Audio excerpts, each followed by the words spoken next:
আপনার টঙের গানের নাম তো ডেফিনেটলি শুনেছেন। এই যে টঙের গান, এই ধরনের যে দেখতে পাচ্ছেন, এই ধরনের একটা জায়গা বা স্থানকে কিন্তু টং বলা হয়। প্রায় 2 মাস পর আমি বাড়ি এসেছি, আর আপনাদের দেখাবো আজকে আমার গ্রামের দৃশ্যগুলো। বর্তমানে আমার গ্রামটা দেখতে কীরকম অবস্থায় রয়েছে, ডেফিনেটলি আমার সাথে থাকবেন। 2টা কুকুর রাস্তা দিয়ে হেঁটে যাচ্ছে। Can you imagine this? এগুলো কি আপনারা কি জানেন? এগুলো হচ্ছে আসলে আখ, যাদের ইংরেজিতে বলা হয় সুগার কেন। এটা একটা মরিচ ক্ষেত,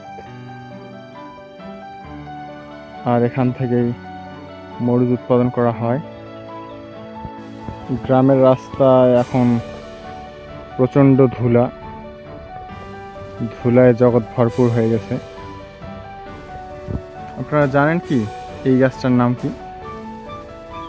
এই ক্ষেতটা আসলে একটা ভুট্টা ক্ষেত। আমরা ভুট্টা দিয়ে পপকর্ন তৈরি করি। চলছে গ্রীষ্মকাল, আর গ্রীষ্মকালে গ্রামের পরিবেশ মোটামুটি খুব স্মুথ থাকে, খুব স্বচ্ছ থাকে। এখন একটু ধুলাবালা ওড়ে যদিও, কিন্তু গ্রামের দৃশ্যগুলো অসাধারণ দেখতে। এই সময় সবুজে ঘেরা চতুর্দিক।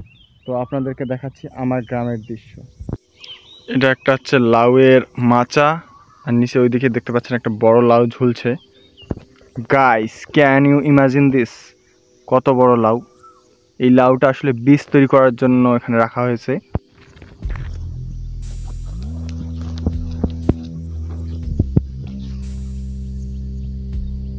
আর এগুলো হচ্ছে ধান ক্ষেত। দেখতে পাচ্ছেন ধান পাকতে শুরু করেছে। আমার এলাকায় মোটামুটি সবকিছুই চাষ হয়। কিছুক্ষণ পূর্বে আপনাদের ভুট্টা ক্ষেত দেখিয়েছিলাম। এখানে এই ক্ষেতটা থেকে ভুট্টা উত্তোলন কিছুদিনের মধ্যেই করা হবে। চারপাশের পরিবেশটা একটু দেখুন,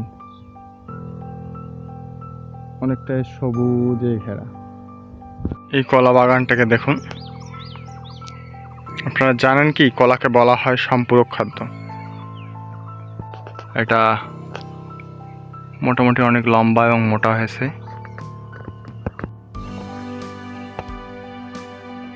আর কিছুক্ষণ পূর্বে আপনাদের দেখালাম আখ ক্ষেত। এটা একটা আখ ক্ষেত। কলা বাগানটা কাছে থেকে দেখলে এরকম লাগে।